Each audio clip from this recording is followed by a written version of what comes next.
안녕하세요. 저는 서울 서대문구에 살고 있는 30대 중반의 여성입니다. 얼마 전 저에게는 믿을 수가 없을 정도로 감격스러운 사건이 있었습니다. 어릴 때부터 그동안 간절히 빌어왔던 저의 소원이 드디어 이루어졌거든요. 그건 바로 저희 가족을 찾게 되는 일이었습니다. 저는 어릴 때 예기치 않았던 사고로 부모님을 잃어버리고 고아로 자라왔거든요. 심지어 그 일은 저를 너무나도 미워했던 시어머니 덕분에 가능한 일이었습니다. 인생 만사가 새옹지마라는 말이 참 맞는 말이더라고요. 지금 저는 새로 찾게 된 제 가족과 함께 누구보다도 행복한 나날들을 보내고 있습니다. 매일 밤 자기 전 아직도 이게 꿈인가 현실인가 믿기지 않아서 얼떨떨해 하면서요. 저의 이 벅찬 마음을 어딘가에라도 전하고 싶어서 이 사연을 보내봅니다. 앞서 말씀드렸다시피 저는 고아로 자랐습니다. 남아있는 가장 어릴 때의 기억은 딱 두 가지였는데요. 그중 하나는 저희 집이 참 행복한 집이었다는 사실이었어요. 저의 기억 속에는 어린 저를 거실 한가운데에 두고 저희 부모님이 손뼉을 치면서 저를 보며 즐겁게 웃으셨던 모습이 자주 있었거든요. 그리고 다른 기억은 부모님과 헤어지던 날의 그 기억이었습니다. 제가 5살이 되던 해에 저희 가족은 밖으로 놀러 갔어요. 아마 그날은 뭔가를 축하하기 위해서 떠났던 날이었던 것 같습니다. 아침부터 케이크를 사고 다 같이 둘러앉아 촛불을 불고 엄마가 아빠에게 축하한다는 말을 건넸었거든요. 하지만 그날이 아빠의 생신은 아니셨어요. 제가 아빠 생일이야? 라고 묻자 엄마가 아니라고 대답했었던 기억이 나거든요. 하지만 그 뒤에 무엇 때문이라고 다시 말씀하셨던 것은 잘 기억이 나지 않았습니다. 그렇게 축하를 마치고 저희 가족은 아빠의 차를 타고 어디로인가로 이동했어요. 아주 멀리 떠났죠.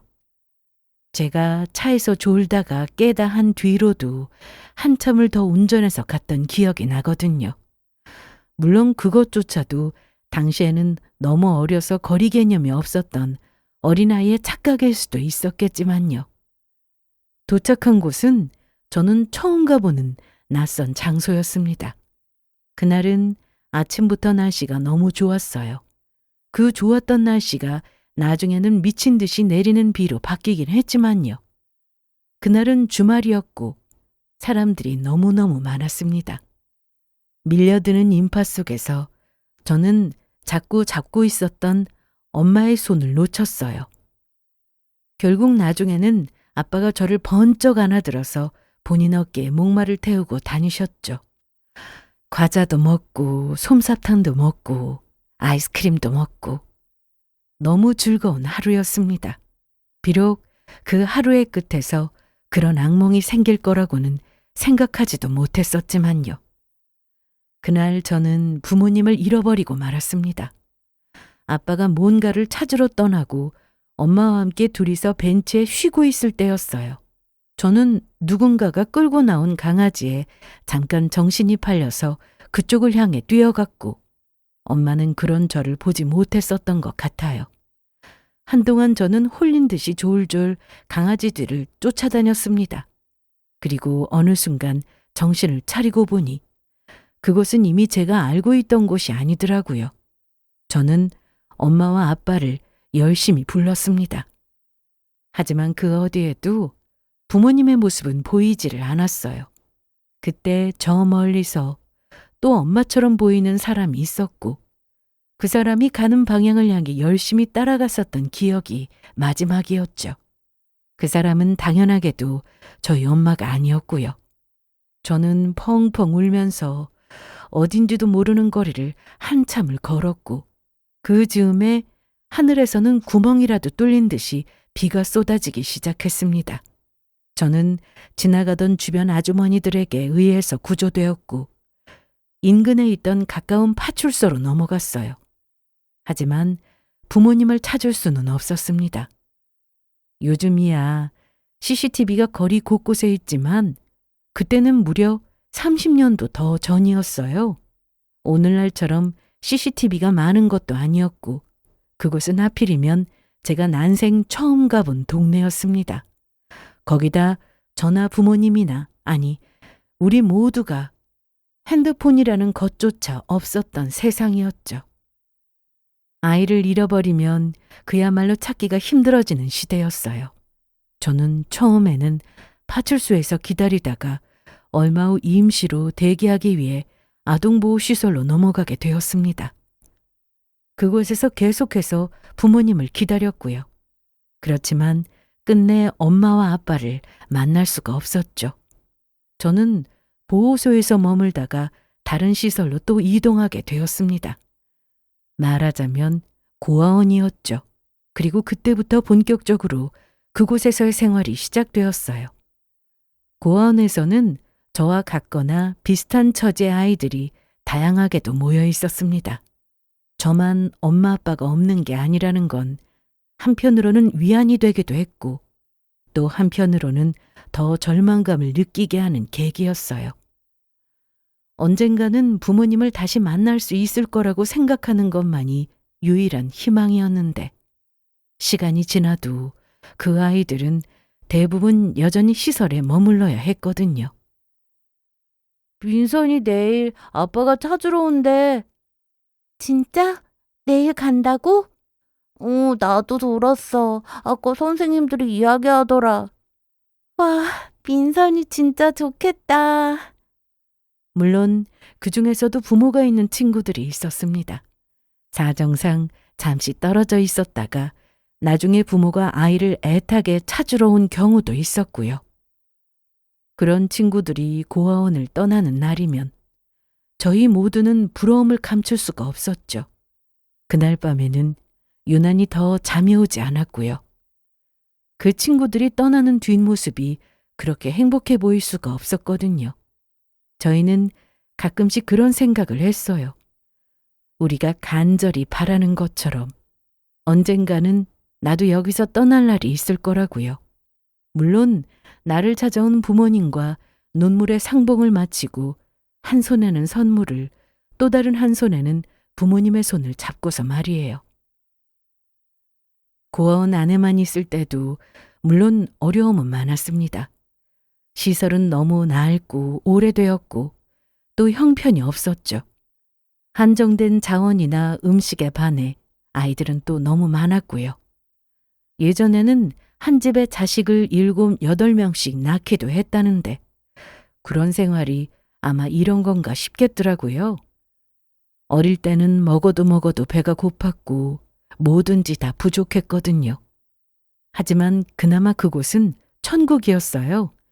세상 밖으로 나가보니 우리를 기다리고 있는 고난과 어려움은 더 많더라고요. 야, 이민정, 너 진짜 엄마 없어? 아빠도? 아니야, 나도 엄마 아빠 있어. 있는데 지금은 잠깐 못 만나고 있는 거야. 잠깐, 그럼 언제 볼 수 있는데? 거짓말하지 마. 너 고아잖아. 너 고아원에 사는 거 내가 다 들었어. 아니야, 진짜 아니라고. 부모님이 나 찾으러 올 거야. 야, 찾을 거면 벌써 찾았겠지. 너네 엄마가 너 버린 거야. 학교에서 만난 친구들은 저를 놀려대기 일쑤였어요. 부모가 없는 고아거나 부모가 있어도 나를 버린 거라고요. 저는 아니라며 바락바락 소리를 질렀고 또 어떤 때는 그런 말을 하는 친구들과 싸우기도 했지만 결국 혼나는 건 언제나 저였습니다. 담임 선생님도 그랬고 고아원의 선생님들도 오히려 저를 혼내시더라고요. 그 뒤로 저는 그냥 그런 말을 들어도 조용히 무시하고 지나가게 되었어요. 속으로는 아무리 화가 나도 또 눈물이 나더라도요. 조금 더 어리던 시절에는 멋모르던 애들이 악의 없이 던진 말처럼 나는 왜 엄마랑 아빠가 없을까라는 고민을 해본 적도 있었습니다. 우리 엄마 아빠는 어디 있을까? 살아는 계실까? 살아 계시다면 왜 여태껏 나를 찾지 않는 걸까? 왜 나를 버렸을까? 이런 생각들도 자주 했고요. 하지만 기억도 나지 않은 부모님에 대한 생각을 하는 걸 관둔 건 의외로 제가 초등학교를 졸업하던 무렵이었습니다. 누구는 평생을 저를 버린 부모님을 찾아다닌다는데 저는 그게 아무런 의미도 없다고 생각했었거든요. 어차피 워낙 어릴 때 헤어진 터라 부모의 얼굴도 제대로 기억이 나지 않았고 정말로 부모가 나를 버린 게 맞는다면 설령 힘들게 두 분을 찾는다 해도 아무 소용이 없을 테니까요. 야, 너는 엄마 아빠 얼굴 기억나? 나겠냐. 이제는 길에서 만나도 못 알아보겠다. 에이, 그래도 나는 기억날 것 같은데? 하루하루 사는 게 너무 고되었던 까닭에 고아인 여자아이에게는 미처 사춘기가 올 틈도 없었습니다. 그래서 저는 아예 부모님의 존재를 아예 마음속 깊은 곳에 묻어두고 영원히 꺼내어 보지 않기로 했어요. 제 인생에서 마치 처음부터 없었던 사람들처럼요. 그건 그 당시에 제가 제 의지대로 할 수 있었던 거의 유일한 일이기도 했고요. 20살이 된 이후로는 같은 고아원 출신인 동생과 함께 같이 자취를 시작했습니다. 성인이 되고 나면 고아원에서 나가야만 했거든요. 저희는 고등학교를 다니던 시절부터 아르바이트를 했었는데 시설에서 나온 후로는 그동안 동생과 함께 모았던 돈으로 아주 작은 방 한 칸을 얻을 수가 있었습니다. 나와 사니까 너무 좋지 않아? 좋기는 한데 앞으로 월세 낼 생각을 하니까 까마득하다. 우리 둘 다 열심히 일하면 그거야 어떻게든 해결되겠지. 그래도 나는 여기 우리 둘만 사는 게 꿈 같다. 그렇기는 해. 너무 좋다 진짜. 달동네라고 불러도 부족할 만한 동네에서도 꼭대기에 위치한 허름한 집이었지만 그래도 살면서 처음으로 독립을 해서 사는 생활은 이상하게 마음이 벅차고도 신기했어요. 거진 평생이라고 할 법한 시간들을 수십 명이 넘는 고아원 친구들과 함께 살았는데 당연히 좋지 않을 수가 없었죠. 저희는 각자 직장을 구하고 열심히 일을 했습니다. 처음엔 급한 대로 아르바이트로 시작한 곳에서 밤낮 없이 돈을 벌었어요. 그러다가 나중에는 각자 고정급이 나오는 직장을 구했고요. 동생은 생활용품을 전문으로 파는 회사에 취업을 했고 저는 가위와 칼 등을 수입해서 다시 국내에 파는 회사에 취업을 했습니다. 전국을 돌아다녀야 할 정도로 출장이 많았고 그래서 제 생각보다도 힘든 일이었지만 일은 즐거웠습니다. 매달 따박따박 안정적으로 돈이 들어온다는 것 자체가 저에겐 너무나 감사한 일이었거든요. 동생과 함께 둘 다 조금씩 돈을 모으기 시작한 뒤로는 이사도 했습니다. 더 이상은 월세를 내지 않아도 되는 작은 전셋집으로요. 월세를 내지 않고서부터는 돈도 더 잘 모이더라고요. 그래봤자 생활비와 공과금을 제외하고 나면 얼마 되지도 않은 아주 작은 돈이었지만요. 저는 큰 욕심도 없었고 지금 어디가 아픈 것도 아니었으니 이만하면 됐다 싶었습니다. 그리고 저는 그때 거래처 사장님의 소개로 남자친구를 만나게 되었어요. 그게 제 인생의 첫 연애였었죠. 남자친구는 저보다 4살이 많은 오빠였습니다. 그리고 제 이야기를 잘 들어주고 저를 누구보다도 잘 이해해주는 사람이었어요. 적어도 연애를 하던 당시에는요. 자기는 하고 싶었던 게 있어? 아니면 앞으로 소원이라든가? 하고 싶었던 거? 너무 많지. 뭐부터 말해야 하나? 그래? 그 중에서 제일 하고 싶었던 게 뭔데? 나는 대학생이 돼서 카페에서 과제하는 거. 솔직히 털어놓기에는 조금 부끄러워서 그동안 그 누구에게도 말하지 않았던 일이었습니다. 하지만 저는 그게 정말 그렇게 부럽더라고요. 예전에 카페에서 아르바이트를 할 때 카페가 대학가에 위치한 곳이라서 손님들이 대부분 인근 학교의 대학생들이었거든요. 딱 제 또래로 보이는 20대 초반의 여학생들이 매일같이 친구들과 함께 커피를 마시러 카페에 왔고요. 단순히 커피를 마시러 온 사람들도 많았지만 카페에서 과제를 하는 친구들도 많았습니다. 매장이 꽤 큰 곳이었던 데다가 테이블이 넓어서 요즘 말하는 카공족들이 오기에 너무 좋은 곳이었거든요. 친구들을 볼 때마다 저는 바쁜 와중에도 가끔 부럽다는 생각을 했습니다. 당시에 제 시급보다 비쌌던 커피와 케이크를 매일 아무렇지 않게 시키면서 저는 엄두도 안 나는 비싼 핸드폰과 노트북, 가방을 메고 있는 것은 부럽지도 않았습니다. 다만 제가 부러웠던 건 다른 모습이었어요. 노트북을 펴놓고 아니면 한 손으로 들기에도 엄청 두꺼워 보이는 무거운 책을 펴놓고 무엇인가를 열심히 듣고 쓰고 읽고 있는 그 모습들이요. 부러울 게 뭐가 있어. 나중에 자기도 학교에 가면 되지. 에이, 내가 학교에 어떻게 가? 왜 못 가? 요즘 사이버 대학에다 모다해서 인터넷으로 수업 들을 수도 있고 야간 과정 같은 것도 있는데. 그런가? 당연하지. 그리고 카페는 지금도 갈 수 있고 오늘 가서 책이라도 읽자. 우리도 거기서 커피 시켜놓고 공부하는 척이라도 하면 되지. 뭐 어때?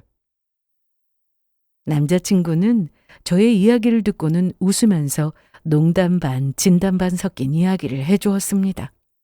절대로 저의 꿈을 비웃지 않았고 오히려 진지하게 응원해주는 편이었죠. 남자친구는 비록 엄청나게 좋은 학교는 아니었지만 그래도 지방에서 이름이라도 들어왔을 법한 대학을 졸업한 사람이었습니다. 대학을 졸업한 후에 한 무역 쪽 회사에 취업을 하면서 다시 본가가 있던 수도권으로 상경을 했고요. 그때 그 사건 이후로 저는 점점 그 사람에게 진지한 저의 속내를 털어놓기 시작했습니다. 그전까지만 해도 혼자 자라왔던 저에게 누군가를 온전히 믿는다는 건 참 어려운 일이었거든요. 솔직한 저의 이야기를 꺼낸다는 것도 익숙하지 않은 일이었고요. 하지만 남자친구라면 앞으로 그 어떤 이야기를 해도 제 속마음을 털어놓아도 괜찮을 것 같았습니다. 저의 달라진 태도를 알게 모르게 느꼈는지 남자친구 역시도 저에게 더 깊은 이야기를 하기 시작했고요. 저희는 그렇게 점점 서로에게 의지하기 시작했습니다. 그리고 2년 반쯤 사귀고 나서 결혼을 했어요. 예기치 못하게 제가 임신을 하게 되었거든요. 원하던 타이밍에 찾아온 아기는 아니었지만 저는 그 아기를 외면할 수가 없었습니다. 아기를 아빠 없는 자식으로 만들 생각은 더더욱 없었고요. 그건 남자친구도 저와 마찬가지였어요. 당연히 낳아야 한다고 말했고 바로 결혼 계획을 세우자고 말했죠. 하지만 저희가 예상하지 못했던 것이 또 하나 있었습니다.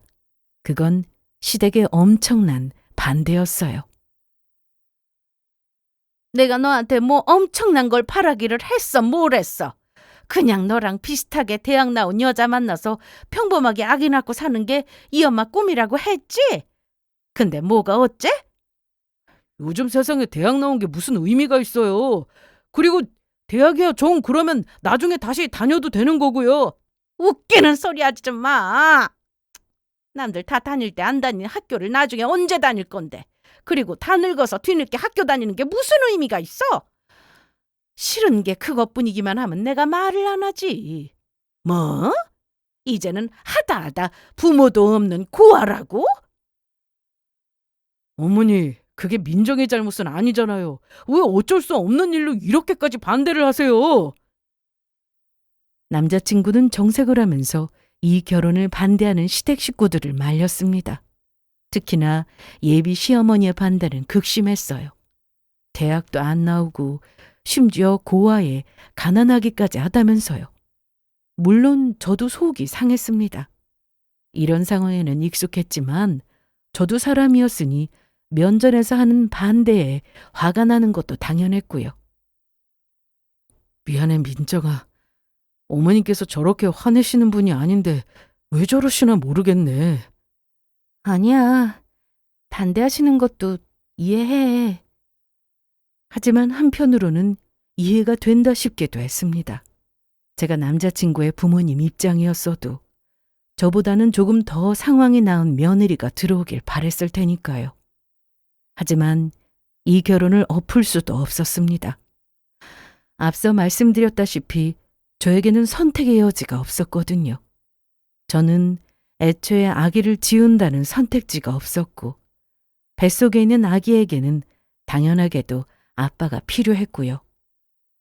무슨 반대가 있었건 어쨌거나 결국 저희는 결혼을 했습니다. 남편이 워낙 강경하기도 했고 뱃속에 있는 아이 때문인지 시어머니도 끝까지 반대를 하지는 못하셨거든요. 하지만 결혼을 했다고 해서 모든 일이 다 끝나는 것은 아니었습니다. 시어머니의 구박은 결혼 이후에도 계속해서 이어졌어요. 어떤 날에 도저히 참을 수 없을 정도로 심해지기도 했죠. 아기라도 낳고 나면 그나마 조금 나아질까 싶었지만 그것도 저 혼자만의 생각에 불과했습니다. 심지어 시댁에 가까운 곳에 아파트를 얻은 탓에 저희는 시어머니와 자주 마주쳐야 했어요. 저만 보면 못 잡아먹어서 안달이었던 시어머니는 한편으로는 제가 보이지 않는다면서 구박을 하시기도 했거든요. 주말인데 일찍 집에 안 오고 뭐 하는 거야? 시댁이 코앞인데 냉큼 와서 같이 아침상 차리고 식사할 준비는 안 하고. 사윤 아빠가 어제 회사에서 늦게까지 회식이 있어서 많이 피곤해하네요. 죄송해요, 어머님. 지금 갈게요. 아범 핑계 대지 말고 그럼 너라도 먼저 왔었어야지. 하여간 생각 짧은 거 하고는. 얼른 와라. 너희 시아버지 기다리고 계신다. 매주 주말이면 시댁에 가서 다 같이 모여 아침상을 차려 먹는 게 일상이 되었습니다. 남편한테 물어봤더니 이게 원래 집안 전통이었다고 하더라고요. 할아버지 대 때부터 주말에는 무슨 일이 있어도 식구들이 한 집에 모여서 얼굴 보면서 같이 아침을 먹었다고요.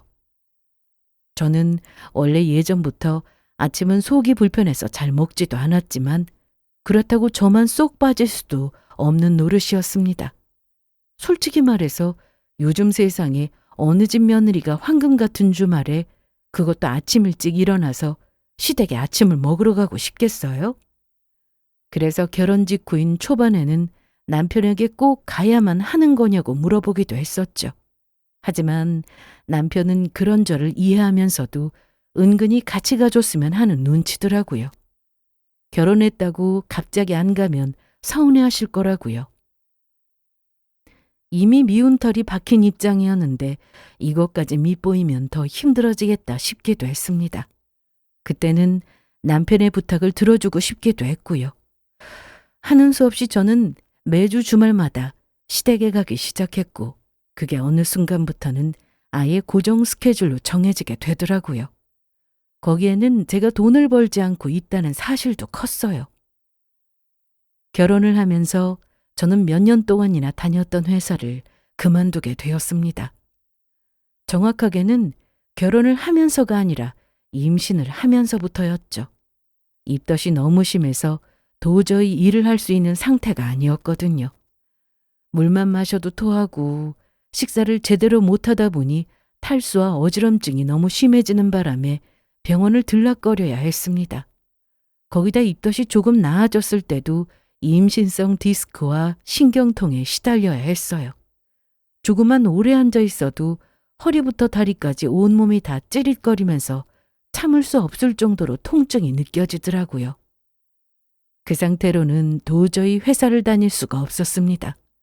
회사에도 민폐였고요. 병원에서도 저와 아기를 위해서 휴직이나 퇴직 권고를 해왔고 결국 저는 하는 수 없이 회사를 그만두고 집에서 요양 겸 휴식을 취해야 했습니다. 아이고 참 유난이다 유난이야. 남들은 멀쩡하게 회사 다니면서도 남편 밥 다 차려주고 잘만 하던데 너는 겨우 회사 다니는 거 그거 하나를 못해서 직장을 그만뒀다고? 이 불경기에? 제가 몸이 너무 안 좋아서요, 어머님. 병원에서도 아기가 위험해서 쉬는 게 낫다고 했고요. 개나 소나 시집 와서는 오자마자 일 때려치우고 남편 득골 빼먹으면서 산다더니 그게 우리 집 이야기일 줄 누가 알았겠어. 남들 다 낳는다는 애 하나 낳는 게 뭔 대수라고. 어이구 속 터져. 어이구. 제가 일을 그만둔 것을 제일 싫어했던 것은 역시나 또 저희 시어머니셨어요. 아무리 앞뒤 사정을 설명해도 시어머니 귀에는 들리지도 않는 모양이었습니다. 퇴직을 하고 왔다는 이야기가 전해지자마자 불이 났게 저희 집으로 달려오시더니 두 손으로 가슴을 퍽퍽 내리치면서 열불을 내시더라고요. 나중에 아기를 낳고 나서는 당연히 취업이 어려웠습니다. 미혼인 젊은 여자들도 취직이 그렇게 힘들다던데 결혼한 데다가 애까지 딸린 고졸 출신으로는 더 말할 것도 없었죠. 이렇게 될 수도 있겠다는 생각을 하지 않은 것은 아니었지만 어쩔 도리가 없었습니다. 당시에는 회사를 관두고 제 건강을 돌보는 것만이 최선이었거든요. 불행 중 다행이라면 태어난 아기가 너무나도 사랑스러웠다는 사실이었습니다. 저희 부부는 한동안 아기를 키우는 재미에 푹 빠져서 힘든 줄도 모르고 하루하루를 버텨내고 있었어요. 아빠, 이거 봐봐. 아빠 지금 바쁘니까 엄마한테 가서 놀아. 여보, 서연이 한 번만 좀 봐줘. 오늘 당신 보여준다고 하루 종일 그림 그린 건데. 봤잖아. 아까 집에 들어왔으면 나 잠깐이라도 편하게 좀 쉬자. 아침부터 지금까지 일하고 들어왔는데. 문제는 그 시간이 그렇게 길지 않았다는 사실이었습니다. 저와 같은 마음인 줄 알았던 남편은 시간이 지날수록 점점 아이에게 소홀해져 갔거든요. 남편이 퇴근하고 집에 돌아와 제일 많이 하는 말은 바빴다, 피곤하다, 힘들다였습니다. 서연이가 아빠를 보며 반가워서 잠깐 말을 거는 것조차 귀찮아했고 제가 부탁하거나 딸아이가 조르지 않으면 스스로 먼저 책 한 번 읽어주는 법이 없더라고요. 저와의 대화가 점점 사라지고 있는 것은 말할 필요도 없었습니다. 저와의 관계가 그 모양인 것은 그래도 제가 참을 수가 있었어요. 하지만 딸아이에게까지 무심하고 무책임한 아빠가 되는 것은 너무 서운하고 이해가 되지를 않더라고요. 이 문제로 남편과 여러 번 이야기를 나누기도 했지만 달라지는 것은 그때뿐이었습니다. 한 며칠 반짝 서윤이에게 잘한다 싶더니 돌아서면 또다시 예전의 무심한 모습으로 돌아가 있었고요. 그래도 달리 방법이 없더라고요. 그나마 지적을 할 때마다 아주 조금씩이라도 나아지기는 했으니 힘들더라도 계속해서 이야기를 하는 수밖에 없었죠. 딸아이가 자라는 모습을 자세히 보지는 못하는 자신을 언젠가는 후회하기를 바라면서요. 그러던 어느 날 시어머니에게서 전화가 걸려왔습니다. 예. 애미 너 서윤이 어린이집 가고 나면 하루 종일 집에 있지? 내일부터 가게에 나와서 일 좀 하거라. 가게를요? 그래, 요즘 아줌마 2명이 한 번에 그만두는 바람에 여기 아주 바빠서 난리가 났어. 하여간 요즘 사람들은 왜 이렇게 책임감이라고는 없고 경우도 없는지. 이렇게 갑자기 그만두면 가게는 어쩌자는 거야? 시어머니는 제 대답을 끝까지 다 듣지도 않으시고는 막무가내로 전화를 끊었습니다. 애초에 제 의견은 중요한 게 아니었죠. 시어머니는 남편이 어린 시절부터 식당을 하고 계셨습니다. 처음에는 기사식당을 운영하셨다고 하더라고요. 그러다가 저희가 결혼하기 몇 년 전부터 고깃집으로 업종을 변경하셨고요. 시아버지는 공무원을 하다가 퇴직을 하셨는데 평생을 박봉으로 살아서 그런지 시어머니가 일을 하지 않고서는 도저히 생활이 불가능했다고 하더라고요. 그러다가 가게가 잘 되는 바람에 오래전이지만 잠깐 TV 방송에도 나온 적이 있었고요. 요즘은 광고회사에다 돈을 주고 홍보를 하기도 한다고 하던데 처음에는 그것도 하시다가 장사가 잘 되기 시작한 이후로는 그럴 필요조차 없어졌다고 하더라고요. 남편의 말에 의하면요. 문제는 가게가 잘 된 것과 별개로 시어머니가 너무 욕심이 많으셨다는 점에 있었습니다. 월급만 조금 더 쳐줘도 일을 하겠다는 사람이 줄을 설 텐데 시어머니는 최저시급에 가까운 돈을 주면서 아르바이트생들을 엄청나게 부려먹는 편이셨거든요. 그래서 일을 하던 직원들도 학을 떼면서 그만두거나 질려서 도망가기 일쑤였어요. 이런 일이 비단 한두 번도 아니고 제가 시집을 온 이후로 직접 목격한 것만 해도 벌써 10손가락 안에 꼽을 수 있을 정도였습니다.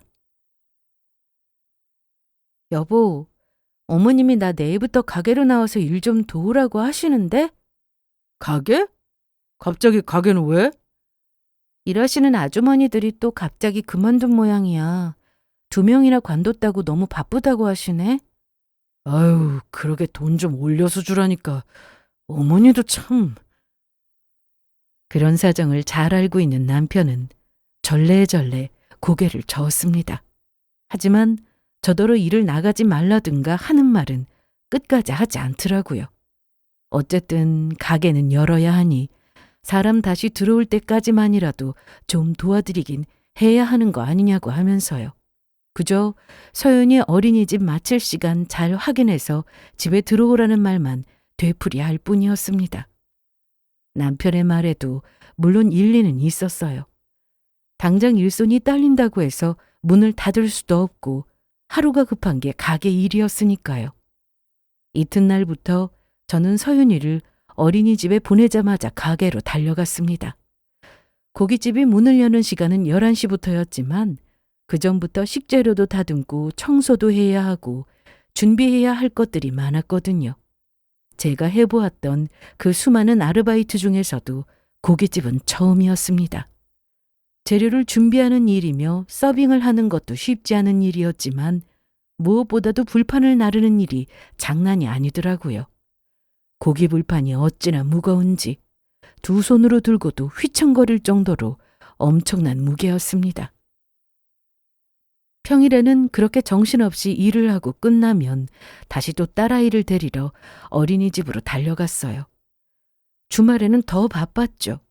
남편에게 아이를 맡겨놓고 아침부터 저녁까지 거진 하루 종일 가게에 붙어 있어야만 했거든요. 결국 탈이 나더라고요. 어머님, 죄송한데 오늘은 좀 쉬어야 할 것 같은데요. 뭐야? 아니, 무슨 일을 얼마나 했다고 벌써부터 안 하겠다는 소리가 나와? 그게 아니라요. 제가 몸이 너무 안 좋아서요. 감기 기운도 있고 몸살인 것 같아요. 감기? 몸살? 아, 뭐 대단하게 어디 아프기라도 한가 했더니 겨우 감기 몸살 때문에 안 나오겠다고? 나 원참 기가 막혀서. 내가 요즘 애들 이기적이고 자기밖에 모른다는 이야기는 자주 들었지만 이렇게 키 막힌 소리는 또 처음 듣는다. 너 쏜 당장 가게는 어쩌라고? 너 왜 이렇게 책임감이 없어? 정작 저는 돈 한 푼 받지도 않고서 일을 돕고 있었는데 시어머니는 마치 제가 돈이라도 떼먹고 일을 안 나가는 것처럼 미친 듯이 화를 냈습니다. 저는 어이가 없기도 하고 억울하기도 해서 제 상황을 더 자세히 설명했지만 그런다고 달라지는 것은 없었어요. 옆을 돌아보았지만 이 통화 내용을 듣고 있던 남편은 그저 입을 꾹 다물고 있기만 하더라고요. 여기서 입씨름하고 있는 게 더 힘들다 싶었습니다. 결국 저는 그냥 오늘도 나가겠다는 말로 전화를 끊었습니다. 그리고 가게에 나갔죠. 아유, 서윤 엄마 좀 괜찮아? 안색이 너무 안 좋은데. 몸살이 좀 나서요. 약 먹고 와서 괜찮아요. 시어머니는 저를 보고 괜찮냐는 말씀 한마디 없었습니다. 오히려 제 얼굴을 본 다른 직원들이 괜찮냐면서 저에게 말을 걸어왔죠. 저는 등줄기를 타고 오르는 식은땀을 느끼면서 애써 고개를 저었습니다. 아까부터 계속 몽롱했지만 몸살력을 먹어서 단순히 약기운 때문일 거라고 생각하면서요. 하지만 끝내 그게 문제였습니다. 그날따라 가게 안에는 손님들이 너무 많았고 한여름의 불판 열기는 에어컨으로도 잡을 수 없는 수준이었어요. 음식을 다 나르고 다시 주방을 들어서는 길에 저는 저도 모르게 의식을 잃고 그 자리에 쓰러졌습니다. 어떡해! 서윤 엄마, 괜찮아? 그리고 그때였어요. 저는 얼굴로 쏟아지는 찬물 세례에 번쩍 정신이 들었습니다. 당황해서 주위를 둘러보니 저보다도 더 당황한 얼굴로 저를 멍하게 바라보고 있는 다른 직원이 보이더라고요. 그리고 제 앞에는 바가지를 들고 서 있는 시어머니가 서 있었습니다. 꾀병도 청도꽃 뿌려야지. 범인은 시어머니였습니다. 정말 설마 했는데 시어머니가 기절한 제 얼굴에 찬물 한 바가지를 냅다 끼얹은 것이었어요. 저는 황당하다 못해 기가 막혀서 한 손으로 얼굴에 물기를 닦아내면서 말했습니다. 어머니, 진짜 어떻게 이러세요? 사람이 아파서 쓰러졌는데 이게 꾀병이라고요? 이게 꾀병이 아니면 뭐야? 나이 70 넘은 시애미는 밤낮 없이 가게에 붙어서 일을 하는데도 멀쩡한데 너는 고작 그 며칠 나와서 일했다고 가게를 나오니 마니 누가 봐도 꾀병이지. 진짜 너무하시네요. 아유, 그만하세요, 사장님. 정말로 안색도 안 좋아 보이는데. 안 좋기는 쟤는 원래가 저렇게 죽을 쌍이야. 보는 사람 기분 잡치게. 저는 그 자리에서 일어나서 입고 있던 앞치마를 풀었습니다. 그리고 어디를 가냐며 소리를 지르는 시어머니를 뒤로하고 가게를 빠져나왔어요. 가게를 나오는데 그냥 정신이 없어서 눈물만 나더라고요. 온몸이 두들겨 맞은 것처럼 너무 아팠고요.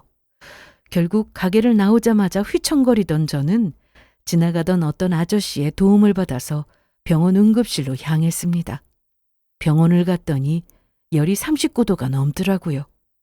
그 길로 저는 곧바로 병원에 입원을 하게 됐어요. 염증 수치가 많이 높으시네요. 원래 갑상선 쪽도 안 좋으시죠? 네.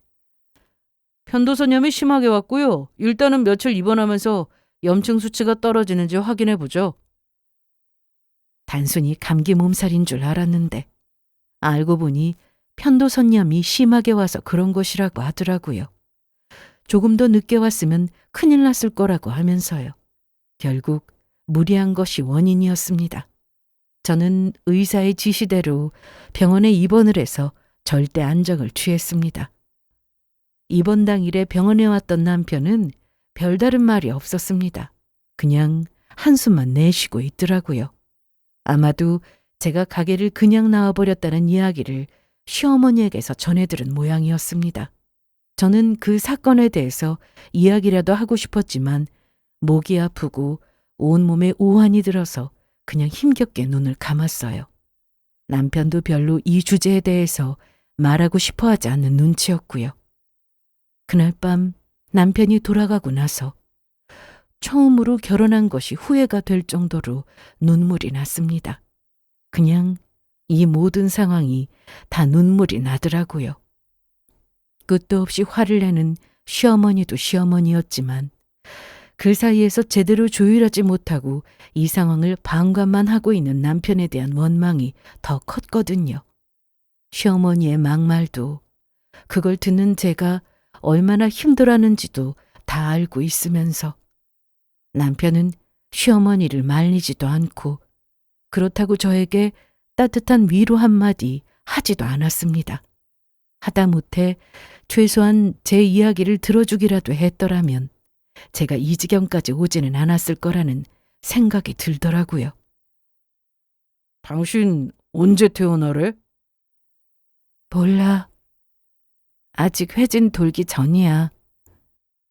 자리가 없어서 1인실로 갔더니 병원비가 너무 비싸. 보험도 하나 없고 아직 다인실 안 나왔대? 더 있을 거면 병실이라도 옮겨주지 참.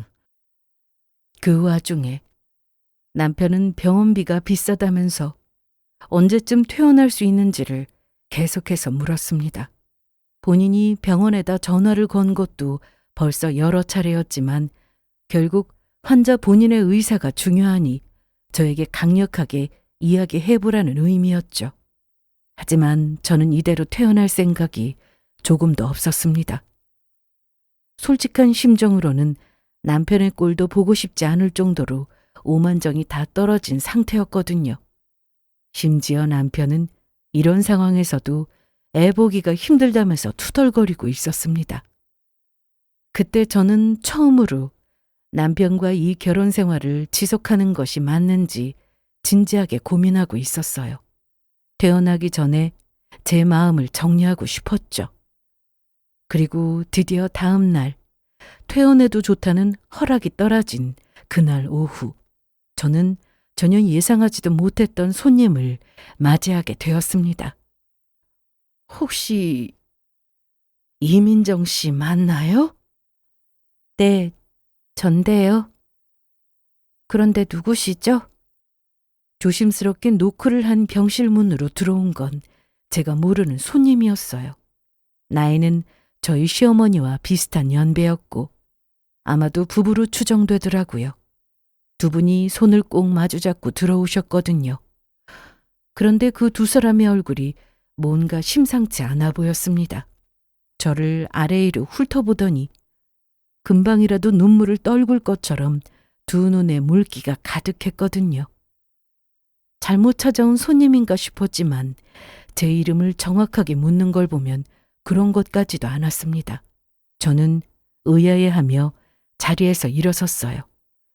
그리고 마침 그때 두 노부부 중 여자 쪽에서 울음이 먼저 터졌습니다. 아이고 민정아. 네? 괜찮으세요? 우리 모르겠어. 우리 기억 안 나? 네? 그게 무슨... 저는 정말로 이 상황에 당황스러웠어요. 그도 그럴 것이 저는 이분들을 처음 봤거든요.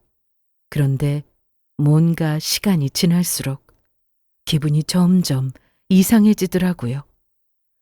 저를 향해서 냅다 통곡을 하면서 자신들을 모르겠냐고 묻는 이분의 얼굴이 어쩐지 낯익게 느껴지기도 했거든요. 이상했죠. 그럴 리가 없었는데 말이에요. 엄마, 아빠야. 우리 얼굴 모르겠어? 엄마, 아빠라고요? 그때였습니다. 저는 머리가 대행하고 울리는 것만 같은 충격을 받았어요. 엄마, 아빠라니. 꿈에서조차 만나고 싶을 정도로 그리워했던 존재였지만 최근에는 입으로 소리내어 불러본 적도 없는 단어였습니다. 하지만 막상 제 입으로 그 단어를 꺼낸 순간 저는 저도 모르게 눈물이 터지고 있었어요. 여전히 얼굴은 못 알아봤지만 그때 그냥 알겠더라고요. 이분들이 제 부모님이라는 사실을요. 그렇지 않고서야 생판 남을 보고 저렇게까지 슬프고도 기쁜 얼굴을 할 수가 없었거든요. 저희는 병실이 떠나가라 통곡을 하기 시작했습니다. 그리고 못다한 그간의 이야기를 두서없이 꺼내놓기 시작했어요. 서로가 서로의 존재를 끝도 없이 재확인하면서요. 엄마와 아빠는 어린 저를 잃어버렸던 그날 이후로 거의 제정신이 아닌 상태로 하루하루를 살았다고 하시더라고요. 미친 듯이 애타게 찾았지만 그 어디에서도 저를 찾을 수가 없었고요. 혹시라도 네가 돌아올까 봐 우리가 살던 집에서도 이사를 나갈 수가 없었어. 아빠는 계속 그 집에 있으면 네 생각이 너무 많이 나서 팔자고 했지만 너희 엄마가 죽을 듯이 반대를 했지. 그때 그 아파트는 결국 오래되어 재개발에 들어가면서 두 분은 이사를 나와야 했다고 하시더라고요. 하지만 다시 그 동네에 다른 집을 사서 들어가면서 지금까지도 살고 계신다고 말했고요. 저는 이 모든 이야기들이 믿기지가 않았습니다. 그동안 부모님이 저를 찾지도 않았을 거라면서 원망했었는데 사실은 전혀 그게 아니었던 것이었어요. 그 뒤로 30년쯤의 세월이 지나자 두 분은 이제 마음속으로는 저를 놓아야 한다고 생각했다고 합니다. 사람이 평생 떠나간 자식을 그리워하면서 살 수는 없었으니까요. 하지만 그게 마음처럼 되는 일은 아니었죠. 그러던 와중에 인터넷에서 저의 영상을 보게 되었다고 합니다. 알고 봤더니 저도 모르는 사이에 제가 유명인사가 되어 있었더라고요. 제가 시어머니의 가게에서 쓰러져 있을 때 시어머니가 저에게 일어나라며 물을 끼얹은 장면이 올라와 있었거든요. 마침 화장실을 갔다가 주방 쪽을 지나쳐 나오던 손님 중 하나가 그 장면을 목격하고 영상을 찍은 것이었죠. 그 영상 속에는 시어머니가 간신히 정신을 차린 저에게 온갖 막말을 퍼부는 장면도 함께 담겨 있었습니다. 그 영상을 사람들이 얼마나 많이 퍼가고 또 댓글은 얼마나 많이 달렸는지 요 며칠 사이에 인터넷에서 아주 유명했다고 하더라고요. 저희 엄마가 그 영상을 보게 되실 정도로요. 처음에는 그냥 하도 댓글이 많고 유명하길래 나도 뭔가 해서 봤었지. 그런데 어쩐지 네 얼굴이 너무 낯익더라고. 나는 몰랐는데 네 엄마 말을 듣고 영상을 돌려다 보니 네 손목에 흉터가 있는 걸 발견했지 뭐냐. 아빠는 그 말씀을 하시면서 저의 오른손을 제 눈앞에 보여주셨습니다. 제 손목 안쪽에는 초승달 모양의 흉터가 있었어요. 아주 어릴 때부터 제가 가지고 있던 흉터였죠. 그걸 보고 난 뒤에 비로소 저라는 확신을 가질 수가 있으셨다고 하더라고요. 그리고 미친 듯이 수소문을 해서 제가 입원해 있다는 병원을 알아내 여기까지 찾아오신 것이었고요. 우리 딸 그동안 너무 고생 많았지. 엄마가 미안해. 엄마는 제가 그동안 했을 고생을 생각만 하면 가슴이 미어진다면서 눈물을 계속해서 흘리셨어요. 제가 죽었을 거라는 생각은 하지 않고 어딘가에서 좋은 부모를 만나서 행복하게 잘 살고 있을 거라고 생각하셨다는데 영상 속의 현실은 그것과는 정반대였으니까요. 딸이 그런 대접을 받고 살고 있었다는데 얼마나 충격을 받으셨겠어요? 아빠는 말씀을 하시면서도 화를 참지 못하는 얼굴이었습니다. 뒤늦게 소식을 들은 남편 놈이 헐레벌떡 병원으로 달려왔더라고요. 하지만 저는 이미 마음의 정리를 끝낸 이후였습니다. 저를 찾아온 남편에게 협의 이혼을 하자는 말을 꺼냈습니다. 그게 무슨 소리야? 이혼이라니. 이렇게 갑자기? 당신한테는 갑자기일지 몰라도 나한테는 아니야. 내가 그동안 얼마나 힘들었는지 당신은 알면서도 모른 척했잖아? 당신 지금 부모 찾았다고 나한테 이러는 거야? 어? 그래서 이혼하자고? 부모님 아니었어도 이혼했어. 그런데 부모님 덕분에 더 이혼해야겠다는 확신이 들기는 하더라.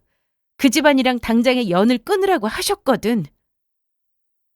남편은 벙찐 얼굴로 저를 멍하니 쳐다보고 있었어요. 제가 이렇게까지 확신을 가지고 이혼하자는 말을 할 줄은 몰랐던 모양이었어요. 저는 남편에게 바라는 것도 가져오고 싶은 것도 없었습니다. 다만 딱 한 가지 우리 서윤이만 데려오면 됐었죠. 그 협의는 쉬웠습니다. 남편은 본인 혼자서 서윤이를 키울 자신이 없다고 했거든요. 정말 이렇게까지 해야 해? 진짜 나랑 이혼하겠다고? 아직도 이게 농담으로 보여? 제발 여보. 내가 잘못했다니까. 당신 혼자 서윤이 어떻게 키우려고 그래? 당신 아빠 없는 자식 만드는 거 세상에서 제일 싫다고 했던 거 아니었어? 이혼하는 순간까지 남편은 미안하다면서 저에게 매달렸습니다. 그제야 시어머니에게도 저에게 연락하지 말라고 단단히 말씀드려 놓겠다며 빌었고요. 하지만 저는 마음 정리를 이미 끝낸 이후였습니다. 서연이는 지금도 거의 아빠가 없는 거나 마찬가지였어. 당신 서연이 귀찮게만 생각했잖아. 애랑 같이 놀러 가본 적이 언젠지 기억은 나? 바빴잖아. 나도 하기 싫어서 그랬던 게 아니라고. 알았어. 알았으니까 앞으로는 내가 잘할게. 어? 서윤이랑 놀러도 가고 당신이랑도 여행도 가고. 남편과의 이혼은 얼마 후 협의로 마무리되었습니다. 하지만 시어머니의 가게는 좋은 결말을 맞기 힘들었죠. 인터넷상에서 제 영상이 퍼진 뒤로 온갖 악플이 달리면서 이 가게가 어딘지 다 까발려졌었거든요. 시어머니의 신상털이에 그동안 일을 관두었던 온갖 전 직원들의 증언까지 나오게 되면서 가게가 불매운동에 들어갔고요. 결국 매출이 반에 반토막이 나는 바람에 있는 직원들도 다 내보내고 지금은 거의 문을 닫기 직전이라고 하더라고요. 이래서 사람은 착하게 살아야 한다고 한 걸까요? 지금까지 망하지 않았다는 게 신기할 정도로 저도 모르는 온갖 증언들이 다 나오더라고요.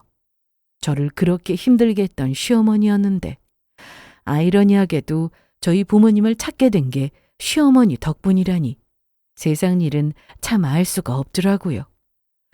저는 서윤이와 함께 부모님 집으로 들어갔습니다. 부모님은 저희 둘과 함께 살기 위해 새로 큰 집으로 이사를 하셨고요. 부모님은 카페를 여러 개 운영하고 계셨습니다. 원래 엄마가 하시던 것이었는데 아빠도 정년퇴직을 하신 후에 재투자해서 다른 가게들도 사들였다고 하시더라고요. 최근 들어서는 체력적으로 힘에 부친다는 생각이 들어서 슬슬 정리를 할까 생각을 하셨다던데 그중 하나를 제가 받아서 운영을 하기 시작했어요. 카페에 와서 공부를 하고 있는 학생들을 보니 또 문득 잊고 있었던 저의 옛날 꿈이 떠오르더라고요. 서윤이도 얼마 있으면 학교에 들어가야 할 나이인데 엄마가 같이 공부를 하는 모습을 보여주면 더 좋지 않을까 싶어요. 그래서 조만간에 사이버 대학이나 그 밖에 다른 등록 과정을 알아보려고 합니다. 여기까지 들어주셔서 감사합니다.